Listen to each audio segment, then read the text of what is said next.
DEMU Athabari সংযোগী পথ নিৰ্মাণৰ দাবীত শ শ মহিলাৰ প্ৰতিবাদ অনিৰ্দিষ্ট কালৰ বাবে অইল ইণ্ডিয়া লিমিটেডৰ যান-বাহন চলাচল বন্ধ বছৰ বছৰ ধৰি পথটো মেৰামতি কৰিবলৈ বিভাগীয় কৰ্তৃপক্ষৰ লগতে অইল ইণ্ডিয়া লিমিটেড কোম্পানী ৰাইজে দাবী জনাই আহিছিল কিন্তু বাৰম্বাৰ অইল ইণ্ডিয়া লিমিটেডক আৰু ডিমু ৰাজচক্ৰ বিষয়াক স্মাৰক পত্ৰ দিয়াৰ পিছতো পথটো আজি পৰ্যন্ত কোনো গুৰুত্ব নিদিলে অইল ইণ্ডিয়া লিমিটেডে যাৰ কাৰণে ডিমু কলিয়াপানী শ শ মহিলাই আজি পুৱা 7 বজাৰ পৰা ডিমু আঠাবাৰী পথ বন্ধ কাৰ্যসূচী ৰূপায়ণ কৰিবলৈ বাধ্য হয় উল্লেখযোগ্য যে দীৰ্ঘদিন ডিমু আঠাবাৰী সংযোগী পথটো বিধ্বস্ত হৈ আছিল পথত সৃষ্টি হোৱা দ পুখুৰী সদৃশ গাঁতৰ বাবে দুৰ্ঘটনা সংঘটিত হৈছিল আৰু স্কুল কলেজত যোৱা ছাত্ৰ-ছাত্ৰী ধূলি বালিৰ কাৰণে বহুত অসুবিধা সন্মুখীন হয় কিন্তু অইল ইণ্ডিয়া লিমিটেড কৰ্তৃপক্ষই ধূলি কাৰণ পানী দিয়া ব্যৱস্থা নকৰে আনহাতে উক্ত পথটোৱেদি সঘনাই চলা অইল ইণ্ডিয়া লিমিটেড লঘু আৰু গধুৰ যান-বাহনসমূহে পথটো বিধ্বস্ত কৰি আহিছে অইল ইণ্ডিয়া লিমিটেড আঠাবাৰী তৈল খাদৰ পৰা খনন আৰু উৎপাদনৰ জৰিয়তে কোটি কোটি টকা মুনাফা আদায় কৰি আহিছে যদিও বিধ্বস্ত পথটো নিৰ্মাণৰ ক্ষেত্ৰত কোনো গুৰুত্ব নিদিয়াৰ অভিযোগ উত্থাপন কৰিছে স্থানীয় ৰাইজে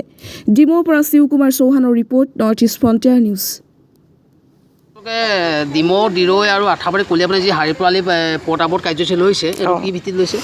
আমি মানে কি হ'ল আমাৰ ৰাস্তাটো ধৰক মানে ইমান বেয়া হৈ গৈ আছে ৰাস্তাটো বনোৱাৰ নাম লোৱা নাই তাৰ উপৰি গোটেই ধূলি গোটেই মানুহ থাকিব নোৱাৰে স্কুল যোৱা ল'ৰা ছোৱালী যাব নোৱাৰে গোটেই ল'ৰা ছোৱালী সদায় পৰে তাৰ ধূলিৰ পৰা মানুহ ভিতৰতো থাকিব নোৱাৰে ইমান মানে অৱস্থা বেয়া হৈ গৈছে কিন্তু অইল ইণ্ডিয়া কৰ্তৃপক্ষই আজিলৈকে একো খবৰ নাই তেওঁলোকৰ না পানী অকণ দিয়াও আজি 5-6 বছৰ হৈ গ'ল আজিলৈকে পানী অকণ দিবলৈও তেওঁলোকক মানে সাহস কৰিব পৰা নাই তেওঁলোকক কতবাৰ তেওঁলোকক মানে হেৰি দিয়া হ'ল কিন্তু তেওঁলোকে আজিলৈকে একো একশ্যন লোৱা নাই গতিকে আজি আমি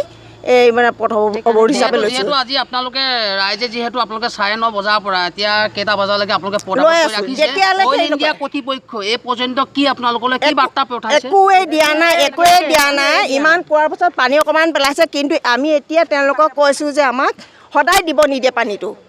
যেতিয়ালৈকে ৰাস্তাটো বনাই নিদিয়ে তেতিয়ালৈকে আমাক নিয়মীয়াভাৱে দিনটোত দুবাৰকৈ পানী দিব লাগে কিন্তু এতিয়ালৈকে সেইখিনি পানী আমাক দিব নিদিয়ে তাৰ একো এচুৰেঞ্চ দিয়া নাই তেওঁলোকে যে আমাক লিখিতভাৱে কিবা এটা দিয়ে তেতিয়াহে আমি মানে এৰি দিম নহ'লে আমি এৰি নিদিওঁ আজি এতিয়া ধৰক অনাগত দিনত আকৌ যদি আপোনালোকক নিদিয়াকৈ আমি ইয়াতকৈ জংগী আন্দোলন কৰিম বুলি ভাবিছোঁ আমি ৰাস্তাত দাং মাৰি দিম ইয়াত অহা যোৱা কৰিব নিদিওঁ আৰু সেইটোৱে কৰিম বহুত মানে কলেজ স্কুল এতিয়া অকণ ল'ৰা ছোৱালী যেতিয়ালৈকে ঘূৰি নাহে তেতিয়ালৈকে আমাৰ চিন্তা হৈ থাকে গতিকে একো ইয়াত প্ৰশাসনেও একো গুৰুত্ব দিয়া নাই